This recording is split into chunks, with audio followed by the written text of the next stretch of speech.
So the question is, will the market just fall out on these cars and make them worthless and go way down in price? And I've been hearing this for years, and guys are like, "Well, the muscle car market dropped off, and this could happen with VWs." Okay, what happened with the muscle car market? Let's back up for a second. It dropped off, and guess what it did? Went right back up. So could it happen with Volkswagens? And I'm going to say, you know, if you're looking at it short term, you're looking at it the wrong way. This isn't a get rich quick scheme. And overall, over time, Volkswagens are going to go up in price exponentially because of these reasons I'll explain in this video. Basically, it's supply and demand. A lot of people say that the older generation's dropping off and the young people don't want them. Young people see these things and it becomes like a fever. They want them. I've talked to a lot of younger generation people that go to the shows now, and their goal is to have a old VW bus or a Bug, oval window, ragtop, or something like that. And as people get older and they get one of these things, eventually they want more of them and it becomes like a thing over time. It just happens that way. It's just weird how Volkswagens draw people in. How many young people I've talked to that really want a bus, but they're going to buy a Bug because they can't afford one, and they'll start out with that, and they build that up, and then they'll sell it, just like buying a home. Same type of thing happens in the Volkswagen world. People will buy something they didn't really want that much, but they want one. They just want to get into the game. They buy a Bug over time, and they save it, do whatever, and then they'll either sell it and buy a bus or end up buying both later on. Myself, I had a Bug as a daily driver back when I was a teenager. Then a few years later, I ended up buying a bus, and then I've had a bus my whole life, basically since then. So, that's how it worked for me. But it's different now because you got younger people buying them as a second car, or they'd use them as a daily driver in town or something like that, and they just love them and they keep them. So anyway, that's happening. So you might say, hey, there's less of those young people that want them than the older generation people, and maybe that's true, but you got a couple things that are also happening as well. I mean, these things are diminishing. You're not going to have more Volkswagens all of a sudden. I mean, I really love it when somebody goes, hey man, I'm looking for that garage find, the one that's not rusted. It has no rust on it. It's like, yeah, those are like 1 in a million. Keep spending the rest of your life looking for that car. You'll be looking probably for the rest of your life. You may never even find it. The truth is, the supply is always diminishing on these. And the other thing that's happening is parts are becoming more expensive. For instance, I don't know if I'm going to build another one. Everybody goes, well, when's your next one? You're going to build another one? I really don't know. The parts prices have made it so that it's inequitable for me to build something anymore. I'm not trying to make money on my labor much, but I mean, when it's going to cost me more in parts and a project than it's going to be to build something, then what I'm going to sell it for, I'm going to stop building cars.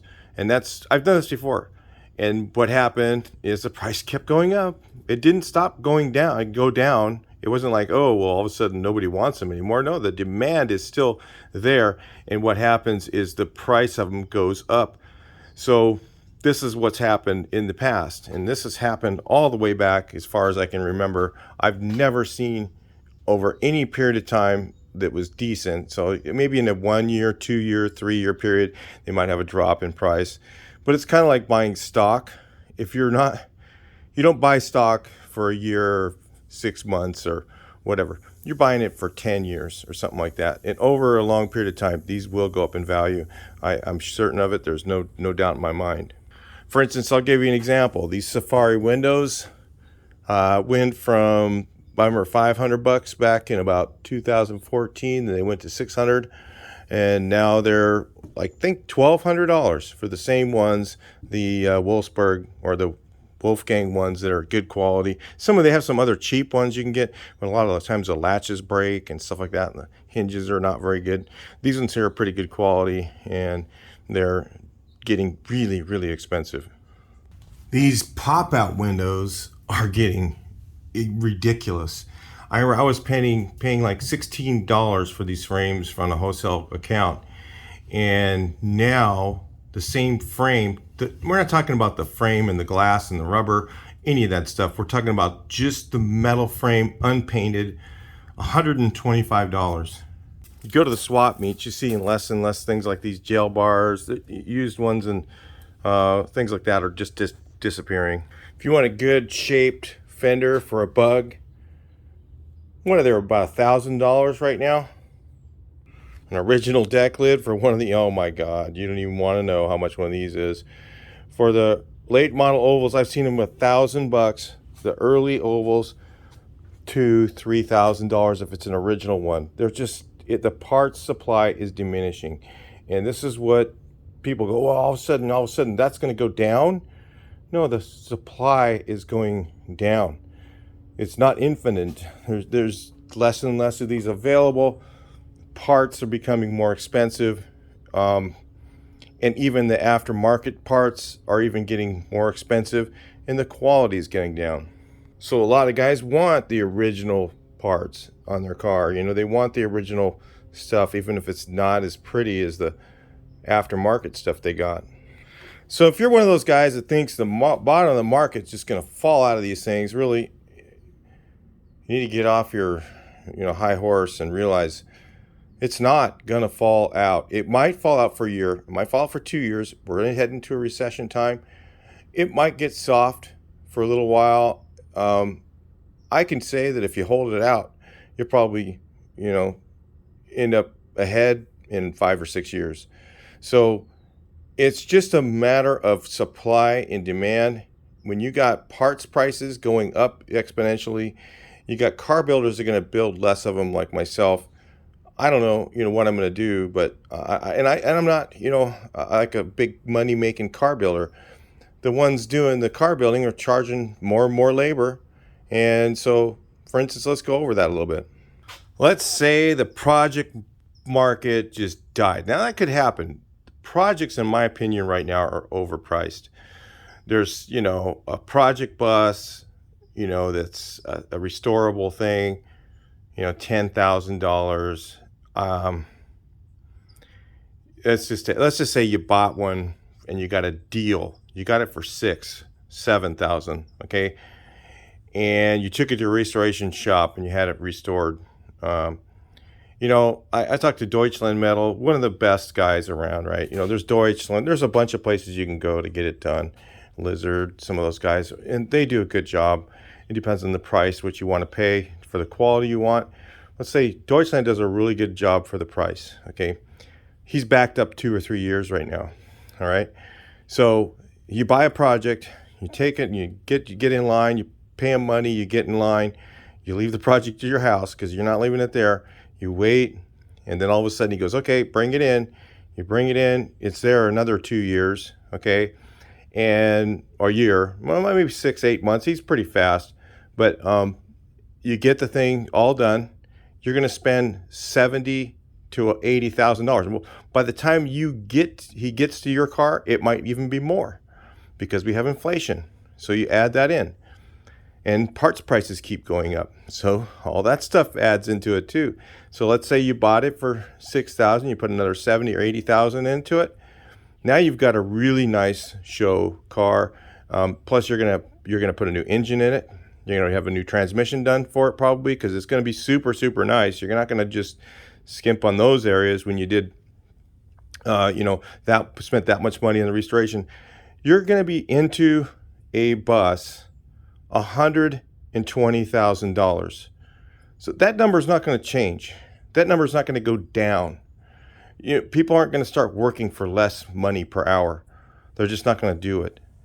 Survival doesn't change. It goes up. Prices, to live go up. Cost of living goes up every year. So you're not going to have that go down. So what's going to happen is there's going to be less and less people doing it. So when I do a bus, I'm kind of doing a middle of the road type restoration. Some of those guys are just going to stop. They're not going to do it because I'm not going to. I'm really, honestly, I don't think I'm going to do another one. I'd be surprised if I do another one because the price of parts is so high that it just makes it almost impossible financially. I'm not going to do something to lose money, but I'm not going to do it to make money either. I don't really make much on these. I make maybe $10 an hour for doing it. It's not worth it. But I'm just trying to say, especially minimum wage is $15 in California, right? Well, 15.50, and I don't think I even did 10 on this thing. So the next one I'm going to go. I don't know if I'm going to do it. I don't know if I'm going to take it on because of those reasons. I got other things I'm going to do. I don't want you guys to get discouraged, thinking I'm not going to do any VW stuff. I'm going to do some stuff, but I'm thinking about changing it up a little bit and not doing complete restorations because simply the economics of it just don't make any sense. So, and so there's other guys that are in the same boat. What I'm trying to say is, there's, when we were with shop years ago, when I worked at a shop, we always had a restoration going on. We always had one that we bought, for $500 back in the old days, and they would put a headliner in it and take it to Mako and clean. We do all the body work, take it down to Mako, and shoot it and bring it back, and then we sometimes sand it down, take it back to Mako again, pay again, have them do it again, whatever to get them to look right, and then go ahead and put all the interior in it, rebuild a brand new engine for it, put it in. Usually we didn't rebuild the transmissions. We'd go through just, do the engine, put a nice fresh engine in it, drive it around a bit, check the trans. Usually didn't have to change it. Then we'd go through all the brakes and all that other stuff and have a really nice restored car and sell it. And that was just where our work was slow, we just have that thing going on. It'd be little bits and pieces, and it helped make the shop a little bit of money. It really wasn't much, but it was just for downtime, So you're going to see less people even doing that because when you got parts prices going through the roof and, all this other stuff, you're just not going to see that people are going to be doing as many restorations. So what's going to do is that's going to decrease the supply. So unfortunately, that's probably just going to happen. Supply is going to go down. Demand's going to remain the same. But even if supply and demand both go down together, values are going to maintain until finally when stuff starts to go up, inflation, those things like that will cause the prices of them to continue to rise. But if you're one of those guys who gets in VWs and you think, oh, I'm going to get in this, I'm mining for gold, I think that, this is just, these are going to go up exponentially all the time. Really, that's the wrong reason to get in. You got to get in because you love the car. It's really what it's about. There are guys in it right now that bought too many or whatever, and they're trying to flip them and make money. Some of those guys might not be making money, making their money back. If you're in it for that, maybe that's not a good idea. But if you're in the VW thing because you love the cars and, you just don't want to buy something and lose a bunch of money on it, I really don't think you have anything to worry about. I really think that the value of these cars is going to continue to rise because costs are continuing to rise, because parts prices are continuing to rise, labor prices are continuing to rise. And look at the Porsche world. There's guys out there building. I talked to guys, there's a shop not far away from me that builds $1 million Porsche. They take an old, like a 74, 78 Targa, and by the time they're done, they spent $1 million. And there's guys in Dubai that are buying them up. I was talking to a guy, he bought a car. This guy it's in a restoration shop. The restoration shop does the work and everything. They buy a project car, they take it to them, or have them find it for them or whatever, and they go in, do the whole car, dip it, and whatever. The whole thing's like amazing, all right? They build the whole car out. This guy is gonna put it on a ship just to look at it. It's have the total badass motor. It's totally tricked out. You can go out and he's gonna probably drive it once real quick, drive it, go, wow, that's really cool. And then he's gonna mount it up on his ship. I mean, there's those guys out there. I mean, And there's little bit limited supply of cars, so maybe the VW world will head that direction. I don't know. You know, who knows? There's billionaires all over the place, and if they want a car just to have it to look at it, they could buy one of these and do that. And if they wanted to, at some point, the market, I think, is just going to keep going up over time. I don't think we're going to have a long-term downward part. And same thing happened if you look at the muscle car market. It goes up and down a little bit, but over time, if you look at from, say, the 90s until today, anywhere in the 90s, the market's gone up. It has not gone down over that longer period of time. It's like stock market, over time, it's just going to keep going up. So if you're one of those people that thinks, I'm going to wait, because I'm going to find the deal, I'm going to find that rust-free car, sitting in a yard, in a garage. I mean, it's not impossible, but it's sort of like pretty much impossible. Like, I was at the Pomona swap meet. A guy had a 58 convertible that was not rusted anywhere, and he sold it for $15,000. Complete car, had the original taillights, all the bumpers on it. It had every piece of trim was on it. Now the trim was shot that was on it, but it was all there. And then it was painted, and it didn't look terribly bad. I mean, you could probably polish it, but it was kind of Porsche red. It just didn't look right. And it didn't look like it had major accident damage anywhere. And it had basically the whole car was complete convertible. Do they come up? How did he find that? Was it on a posted website? No. He just happened to be at a yard sale, and the car was in the garage, and the owner, he asked him, "Hey, are you thinking about selling that?" And the other guy goes, "Well, you know what? Actually, I am." And he was able to buy it, and then took it to Pomona Swap Meet, flipped it, and made money. So those happen 1 in a million. And if you're the guy looking for that 1 in a million, you're probably going to get disappointed. You're probably going to get, that's like expecting to win the lottery when you go down and buy a ticket. And your expectations should be very low if you're going to buy a lottery ticket. Probably not going to happen. Same thing with VWs.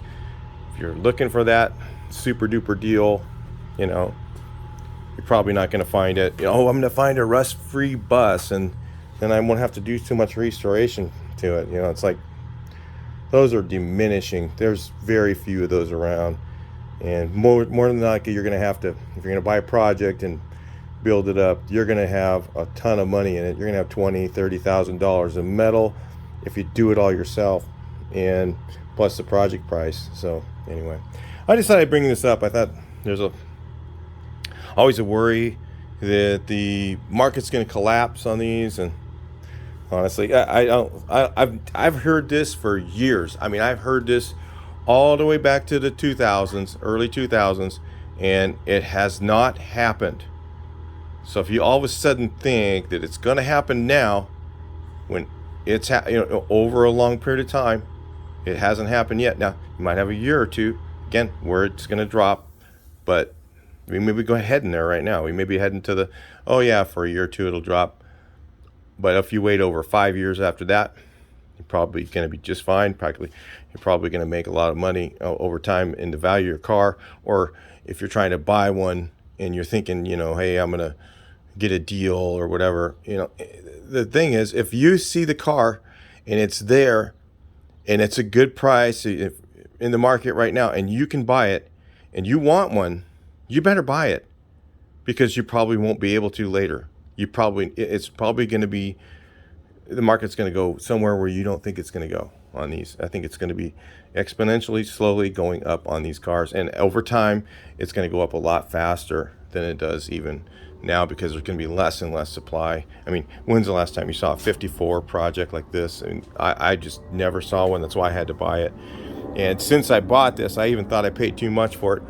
The values have gone up quite a bit, so the deck lids have gone way up in price. The tail lights have gone up in price. All the stuff that's pertinent to the car has gone way up. So anyway, I'm just saying, if you're looking at one, you're thinking, you got the money, and and you're not looking at it like I'm gonna get rich and sell it next year, then just buy it, do it.